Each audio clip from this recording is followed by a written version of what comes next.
They begin by asking a simple question that most balance sheets never ask. What does the modern economy actually rest on? From the outside, the global system appears abstract. Numbers move across screens. Capital flows through banks. Value seems digital, fast, and detached from physical reality. Yet when the analysis moves deeper, a different picture emerges. Beneath software, finance, and automation lies a physical foundation that cannot be digitized away. Silver sits quietly at the center of that foundation.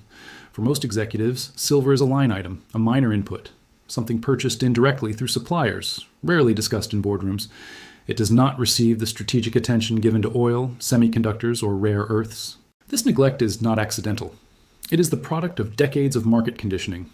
Silver has been priced cheaply for so long that decision makers assume it must be abundant. They assume the price reflects reality. This is the first illusion. Markets are excellent at pricing liquidity. They are far less effective at pricing physical dependency. When an asset trades frequently on paper, its price becomes disconnected from the material constraints that govern its production and use. Silver has spent most of the last century inside that disconnect. Markets are excellent at pricing liquidity. They are far less effective at pricing physical dependency. When an asset trades frequently on paper, its price becomes disconnected from the material constraints that govern its production and use. Silver has spent most of the last century inside that disconnect. It trades like a commodity, but it behaves like infrastructure. The analyst points out that modern pricing models treat silver as interchangeable. If the price rises, models assume demand will fall or alternatives will emerge. This logic works for discretionary inputs. It fails for critical ones. Silver is not chosen because it is fashionable or cheap. It is chosen because it performs better than any other metal in specific roles. It conducts electricity with unmatched efficiency. It reflects light with near-perfect precision. These properties are not incremental advantages. They are physical limits, and limits do not negotiate. In boardrooms, silver rarely appears as a risk factor because it is used in small quantities per product. A smartphone contains only fractions of an ounce. A solar panel uses grams, not kilograms. This creates a dangerous cognitive bias. Because the amount is small, the importance is underestimated. Yet without that small amount, the product fails. The analyst reframes the issue. Silver is not a cost driver. It is a function enabler. Removing it does not reduce performance slightly. It breaks performance entirely. This is why silver's price has remained artificially calm while its role has expanded aggressively. The modern world consumes silver invisibly. Every push toward electrification increases reliance on it. Every efficiency upgrade tightens tolerance for resistance and heat. Every step toward miniaturization increases the need for superior conductivity. As systems become smaller and faster, margins for error disappear. Inferior materials are no longer acceptable. This creates a paradox. Technology reduces visible material use while increasing critical material dependence. Silver sits at the center of that paradox. The analyst emphasizes that markets tend to reward what is visible and punish what is quiet. Oil shortages create headlines. Semiconductor shortages halt production lines. Silver shortages do neither until they suddenly do. Because silver fails slowly, then all at once. Executives often rely on historical price stability as proof of supply security. Silver has traded for decades without sustained repricing. This creates confidence. But the analyst warns that stability can be misleading. Long periods of calm often precede structural breaks. The reason is simple. Price suppression does not eliminate scarcity. It delays recognition. Silver's undervaluation is not just monetary, it is strategic. Companies plan years ahead, assuming uninterrupted access to a material that has no scalable substitute and no responsive supply system. This assumption is embedded in forecasts, budgets, and national energy plans. Few ask what happens if that assumption fails. The analyst makes the warning clear. Strategic assets are often mispriced precisely because they are taken for granted. Water, energy, and food only become visible when disrupted. Silver belongs in that category. It is not rare in theory, but it is scarce in practice. The modern economy is structured as if silver will always be available at marginal cost. That structure is fragile. When materials underpin entire systems, even small disruptions cascade into large consequences. The analyst concludes part 1 by reframing silver's role. It is not an investment story yet. It is a dependency story. Before discussing upside, speculation, or returns, one must understand exposure. Businesses fail, not because inputs become expensive, but because critical inputs disappear. Silver is priced as if it is optional. Reality suggests otherwise, and that gap between assumption and reality is where risk accumulates quietly, waiting to be noticed too late. They move away from markets and enter a domain where opinion does not matter: physics. The analyst makes a clear distinction. Financial narratives change, political priorities shift, but physical laws remain constant. Silver's role in the economy is not defined by preference or policy. It is defined by what the material can do and what no other material can do as well. Silver is the most efficient conductor of electricity among all metals, not by marketing claim, but by measurable fact.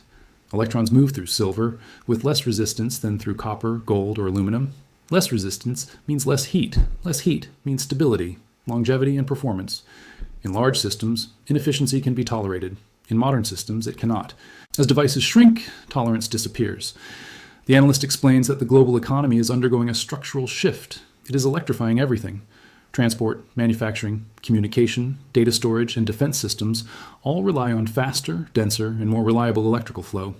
Each step toward efficiency increases sensitivity to resistance. At that level, silver is not a preference, it is a requirement. Engineers do not select materials based on price charts. They select based on performance thresholds. If a system must operate within a narrow margin of heat, latency, or signal loss, inferior materials are eliminated early in the design phase.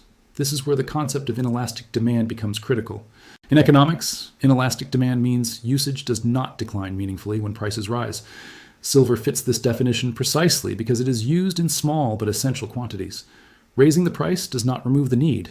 It only raises the cost of failure. The analyst offers a simple logic.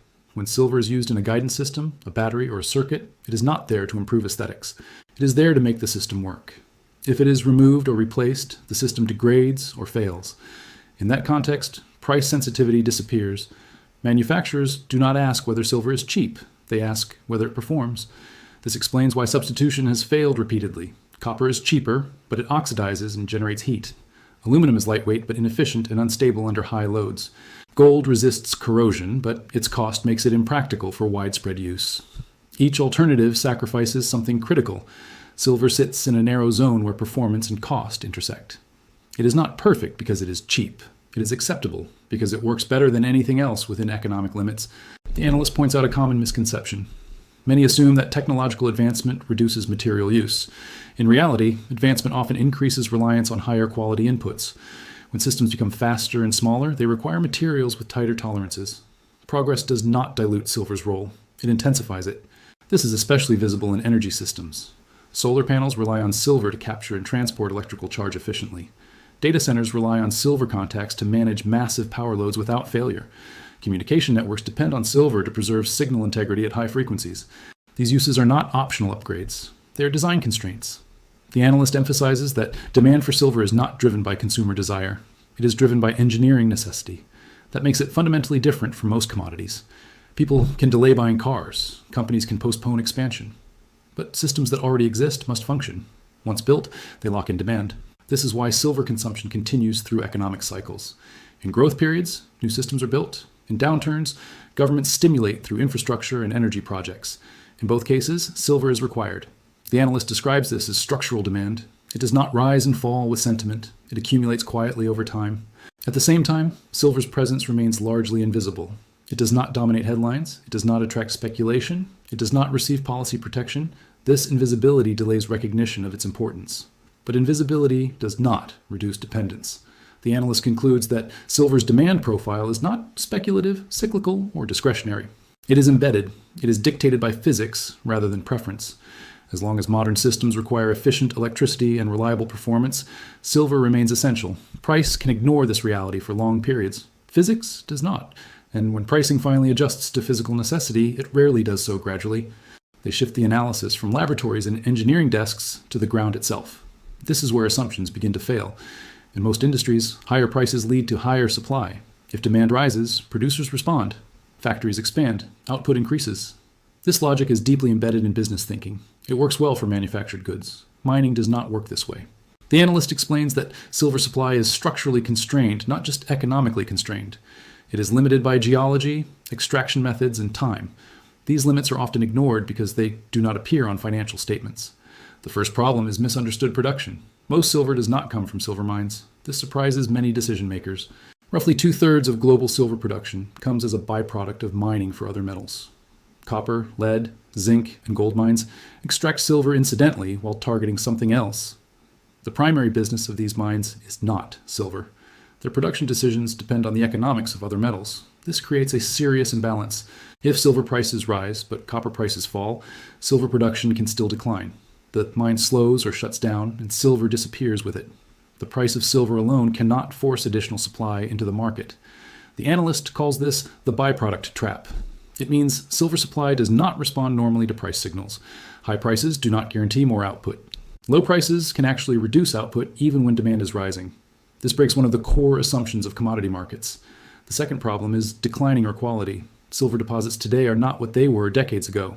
The richest, easiest to access deposits were mined first. This is not a theory. It is a pattern observed across all extractive industries. Humanity always consumes the best resources first. What remains is lower grade. Lower grade means more rock must be moved, crushed, and processed to extract the same amount of metal. This increases energy use, water consumption, equipment wear, and environmental burden. Costs rise even if prices do not. The analyst highlights a key point. Mining costs move in one direction over time, up. Even if technology improves, it cannot reverse geological depletion. Machines can become more efficient, but rock does not become richer. This creates pressure on supply long before shortages appear publicly. The third constraint is time. New mines do not appear quickly. From discovery to production, a silver mine can take 10 to 15 years. This includes exploration, feasibility studies, permitting, financing, construction, and infrastructure development. Decisions made today affect supply a decade from now. The analyst notes that this makes silver supply largely predetermined in the short and medium term. If demand accelerates unexpectedly, supply cannot adjust fast enough to compensate. This lag creates vulnerability. The fourth issue is geographic concentration. Silver production is not evenly distributed. It is concentrated in a small number of countries. Many of these regions face political instability, regulatory uncertainty, or infrastructure challenges. Labor disruptions, environmental restrictions, and policy changes can reduce output without warning. For businesses dependent on steady material flows, this represents hidden risk. Supply chains look stable on paper until they are tested. The analyst stresses that these risks do not require extreme scenarios to matter. Small disruptions in a tight system can have outsized effects. When inventories are low and demand is constant, even minor delays create pressure. Unlike manufactured goods, silver cannot be stockpiled easily at scale by producers. Mines operate continuously. Output is sold into the market. When production slows, the impact is immediate. The analyst contrasts this with energy markets, where strategic reserves exist.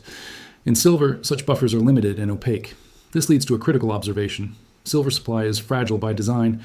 It depends on unrelated metals, declining geology, long development timelines, and politically sensitive regions. None of these factors respond quickly to price signals. None can be fixed by policy announcements.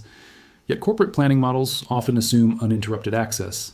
The analyst does not frame this as an imminent collapse. Instead, it is described as cumulative pressure. Each year of underinvestment, depletion, and dependency tightens the system slightly more. For a long time, nothing appears wrong. Then flexibility disappears. The analyst concludes part 3 with a warning relevant to executives and entrepreneurs.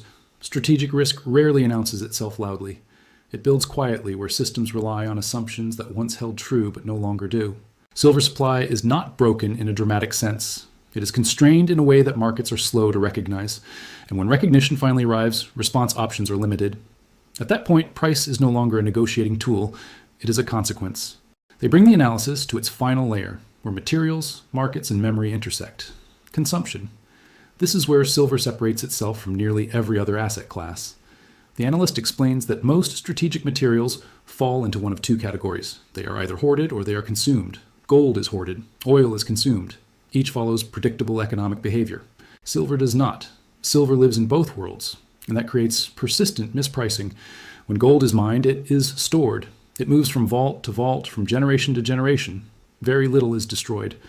Almost every ounce ever mined still exists in recoverable form. This is why gold's supply is effectively cumulative. Silver behaves differently. When silver is used in modern industry, it is dispersed.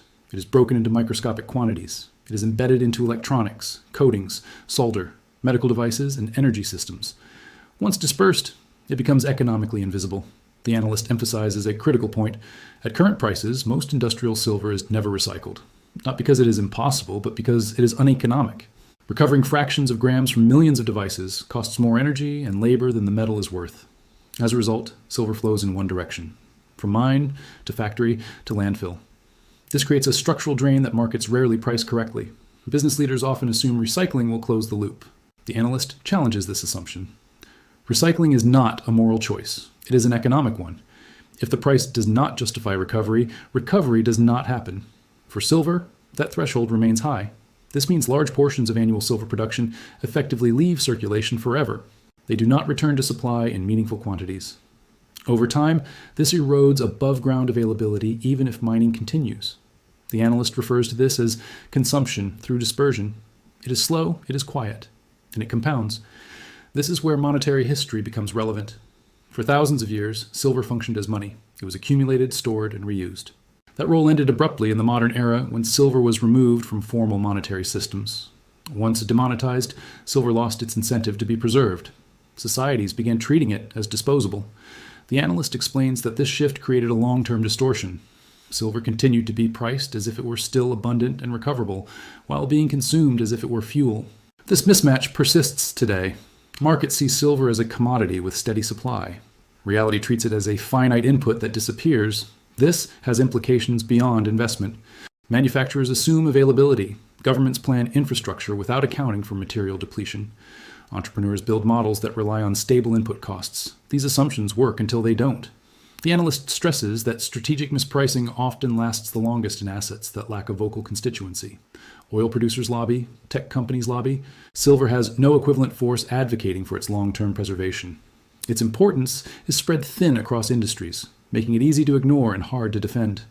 As inventories tighten, markets tend to react late. They extrapolate the past forward until physical constraints force repricing.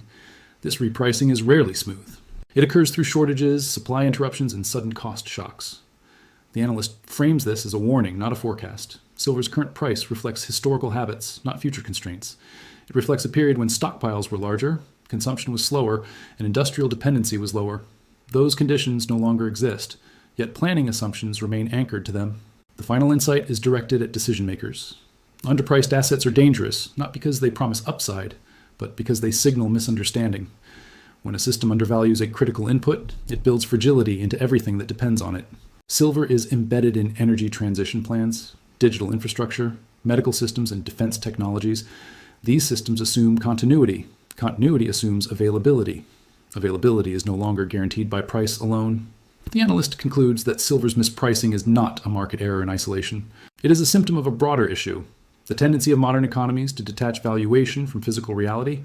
When that detachment persists too long, correction becomes unavoidable, not because markets panic, but because materials run out. Silver does not need a narrative to matter. It already does.